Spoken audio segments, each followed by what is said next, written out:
নবম ও দশম শ্রেণীর শিক্ষার্থীবৃন্দু, আমাদের গণিত বইয়ের 31 পৃষ্ঠার 4 নম্বর অঙ্কগুলো সমাধান করে দেখাবো। দেখো, এখানে বলছি যে সত্যতা যাচাই করো, সেটের সত্যতা যাচাই করো। তাই আমরা ক নম্বরটা দিয়ে লিখে নিতে পারি। দেওয়া আছে ই সমান সমান এত, এ সমান সমান এত, বি সমান সমান এত, সি সমান সমান এত। আমাদের ক নম্বর এখানে দুটো পক্ষ আছে। দেখো, লেফট হ্যান্ড সাইড যদি আমরা দিই, left hand side equal to অত এ ইউনিয়ন বি পূরক। দেখো, কোনো কিছুর উপরে পূরক থাকলে এখানে আমরা লিখে দিতে পারি, এখানে এখানে এ এ ইউনিয়ন বি। দেখো, আমরা যদি এর মান বসাই, এর মান আছে কত কত 1 3 5, 1 3 5।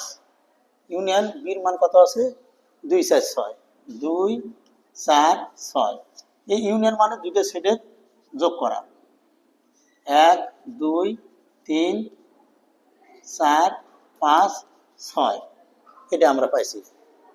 এখন দেখো, এখানে যদি আমরা বসাই যে এই পূরকের পরিবর্তে আমরা ইউ দিতে পারি, মানে ইউনিয়ন সার্বিক সেট এ ইউনিয়ন বি। দেখো, ইউ এর মানটা আছে কত 1 থেকে 7 পর্যন্ত। তাহলে 1 2 3 4 5 6 7, এই যে বাদ, এটা বাদ। দেখো, এ ইউনিয়ন বি এর মান কত পাচ্ছি আমরা 1 থেকে 6 পর্যন্ত। তাহলে 1 2 3 4 5 6 6 পর্যন্ত পাচ্ছি। তাহলে এখান থেকে এই সেটের উপাদানগুলো এই সেট থেকে বাদ দিলে তাহলে শুধুমাত্র 7 থাকে। দেখো 7, তাহলে 7। তাহলে আমরা এটা কি পেলাম, লেফট হ্যান্ড সাইড 7 পেলাম। তাহলে রাইট হ্যান্ড সাইড কত হলো, রাইট হ্যান্ড সাইড হলো এ পূরক ইন্টারসেকশন বি পূরক। আমরা একটু সাইড নোট করি। দেখো, সাইড নোট করলে আমরা যদি এখানে এ পূরকের মান বাই করি, এ পূরক, তাহলে ইউ বা এ, ইউ এর মান আছে কত 1 থেকে 7 পর্যন্ত, 2 3 4 5 6 7, বাদ এর মান কত আছে 1 থেকে 1 1 3 5, এর মান 1 3 5।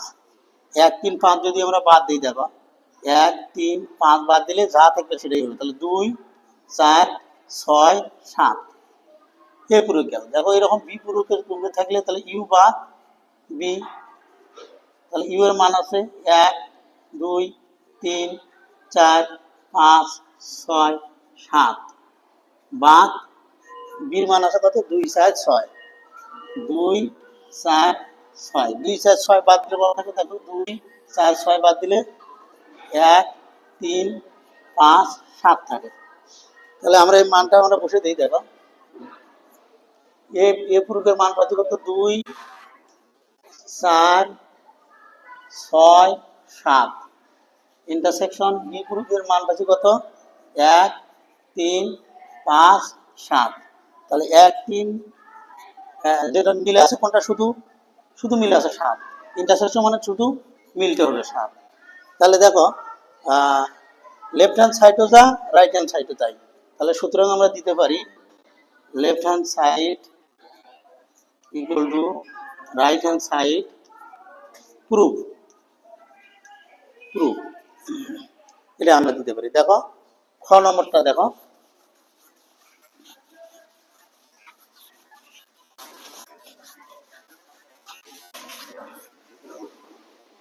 খ নম্বরটা যদি সমাধান করি আমরা, দেখো খ নম্বর, এই যে এখানে left hand side B intersection C পূরক। তাহলে এখানে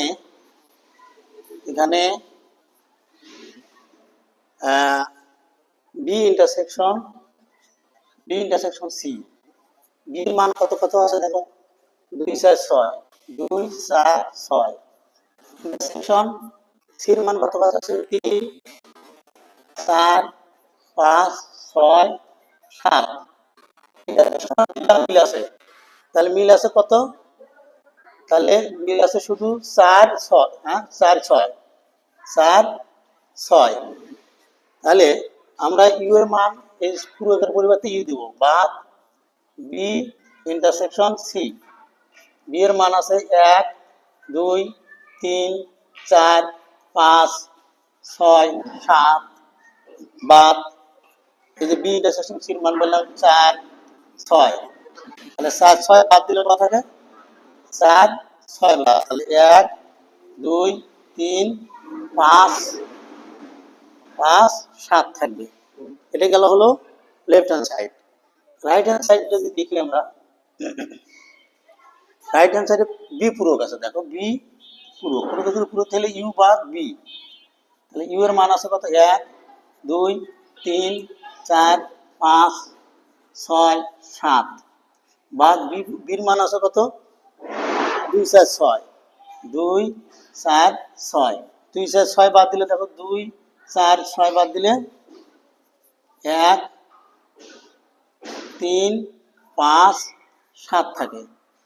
তারপরেরটা দেখো কি মান আছে, কিসের মান আছে সি পূরক, দেখো সি পূরক ইউ বাদ সি, ইউ এর মান কত 1 2 3 4 5 6 7 বাদ সি পূরকের সির মান কত 2 3 4 5 6 7, তাহলে বাদ দিলে কত থাকে, তাহলে 3 বাদ 4 বাদ 5 বাদ 6 বাদ 7 বাদ, তাহলে কত থাকলো 1 2 থাকে 1 2। তাহলে আমরা যদি রাইট হ্যান্ড সাইড দেই, রাইট হ্যান্ড সাইড বি পূরক ইউনিয়ন সি পূরক, দেখো বি পূরকের মানটা কত পাচ্ছি 1 3 5 7 1 5 1 3 5 7 7 ইউনিয়ন সি পূরকের মান হলো 1 2, তাহলে ইউনিয়ন মানে হলো সংযোগ করা 1 2 3 5 7, তাহলে দেখো লেফট হ্যান্ড সাইড যা রাইট হ্যান্ড সাইডও তাই, সুতরাং left hand side equal to right hand side proof proof. খোদা হাফেজ, ধন্যবাদ।